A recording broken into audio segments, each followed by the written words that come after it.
আসসালামু আলাইকুম বন্ধুরা, না লাগবে দুধ, না লাগবে চিনি, না লাগবে ডিম, মাত্র 3টি উপকরণে তৈরি করুন মাখনের মতো সফট ক্রিমি ডেজার্ট রেসিপি। এই রেসিপিটা একবার কাউকে খাওয়ালে বারবার রিকোয়েস্ট আসবে, বাচ্চা থেকে বড় সবাই খুবই পছন্দ করবে। তো চলুন আজকের এই রেসিপিটা দেখে নেওয়া যাক। আশা করছি আপনাদের ভীষণ ভালো লাগবে। তো বন্ধুরা, এই ডেজার্টটা বানানোর জন্য এখানে আমি একটি বড় সাইজের বাটি নিয়ে নিচ্ছি, তারপরে একটি স্ট্রেনার বসিয়ে দিচ্ছি। এখন আমি এই স্ট্রেনারের উপরে একটি সাদা কাপড় বসিয়ে দিচ্ছি। এবার দেখুন এখানে আমি 1 বাটি ঘরে পাতা টক দই নিয়ে নিচ্ছি।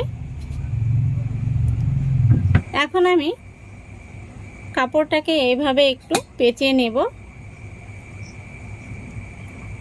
কাপড়টাকে এইভাবে একটু পেঁচিয়ে নিতে হবে যাতে এই দই থেকে জলটা খুব সহজেই তাড়াতাড়ি বের হয়ে যায়।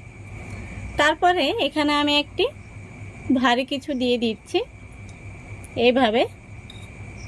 এখন এটাকে আমি একটা সাইডে রেখে দিচ্ছি। এবার আমি এখানে নিয়ে নিচ্ছি একটি মিডিয়াম সাইজের আম। তো বন্ধুরা, আজকে আমি এই পাকা আম দিয়ে ডেজার্টটা বানাবো। এখন আমি আমের শাঁসটা বের করে নেব। বন্ধুরা, আমটা কিন্তু ভালো মানের পাকা হতে হবে। এবার আমি এইভাবে একটু কেটে নিচ্ছি যাতে আমের এই শাঁসটা তুলতে সুবিধা হয়। এখন আমি এখানে একটি মিক্সির জার নিয়ে নিচ্ছি। তারপরে আমের শাঁসটা আমি একটি চামচ দিয়ে তুলে নেব।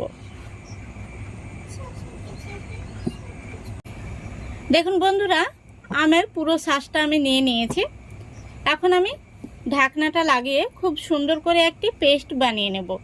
লক্ষ্য রাখবেন, এই পাকা আমের মধ্যে কিন্তু কোনো রকম জল দেওয়া যাবে না। দেখুন বন্ধুরা, আমটাকে আমি খুব সুন্দর করে পেস্ট করে নিয়েছি। আমি আপনাদের দেখিয়ে দিচ্ছি। এই দেখুন, পেস্টটা কিন্তু এরকমই স্মুথভাবে করে নিতে হবে।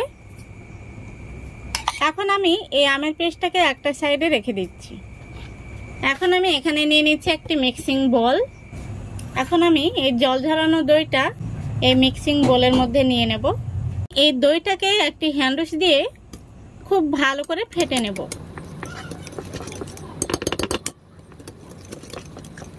দেখুন দইটাকে খুব সুন্দর করে ফেটে নিয়েছি।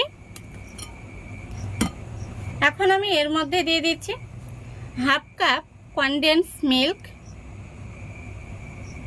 কনডেন্স মিল্কটা দেওয়ার পরে আমি আবারও খুব ভালো করে মিশিয়ে নেব।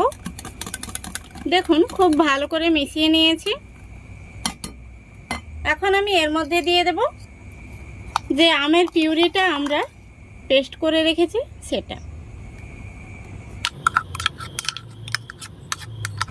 আমের পিউরিটা দেওয়ার পরে আমি আবারও খুব ভালো করে মিক্স করে নেব। দেখুন খুব ভালো করে মিক্স করে নিয়েছি। তো বন্ধুরা, এই ডেজার্টটা বানাতে আমি মাত্র 3টি উপকরণই ব্যবহার করেছি। এখন আমি যে পাত্রে ডেজার্টটা সেট করব সেই পাত্রটা রেডি করে নেব। তো দেখুন এখানে আমি একটি অ্যালুমিনিয়াম বাটি নিয়েছি। এর মধ্যে দিয়ে দিচ্ছি সামান্য পরিমাণে সাদা তেল।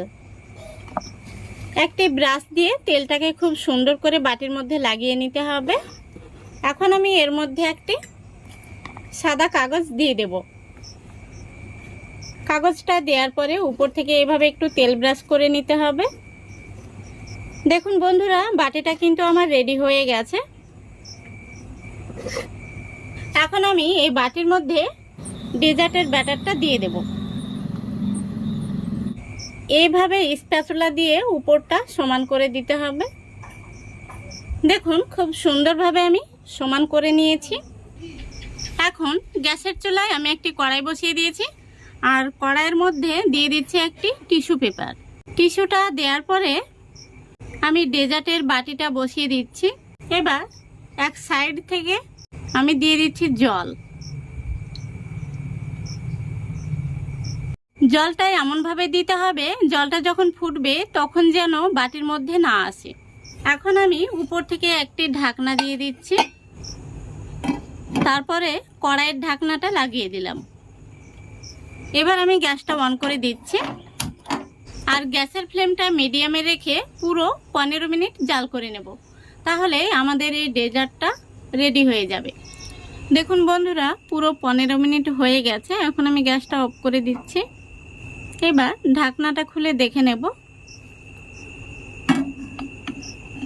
এই থালাটা খুবই সাবধানে তুলতে হবে। এখন আমি বাটিটাকে নামিয়ে নেব। এখন আমরা এই ডেজার্টটাকে পরিবেশন করব। আপনাদের দেখিয়ে দেব। দেখুন কত সুন্দর হয়েছে ডেজার্টটা। তো আমি এখানে 2টো কাপ নিয়েছি, এই কাপের মধ্যে পরিবেশন করব। বন্ধুরা, এই ডেজার্টটা খেতে কিন্তু দুর্দান্ত হয়। আপনারা একবার হলেও বাড়িতে বানিয়ে দেখবেন। বাচ্চা থেকে বড় সবাই কিন্তু খুবই পছন্দ করবে।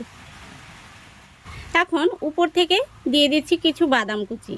আপনারা যে কোনো ধরনের বাদাম দিতে পারেন। এখন এটাকে পরিবেশন করার পালা। তো বন্ধুরা, রেসিপিটা যদি ভালো লেগে থাকে অবশ্যই লাইক, কমেন্ট, শেয়ার করবেন এবং চ্যানেলটাকে সাবস্ক্রাইব করে আমার পাশে থাকবেন। আজকের মতো বিদায় নিচ্ছি। সবাই ভালো থাকবেন, সুস্থ থাকবেন। খোদা হাফেজ।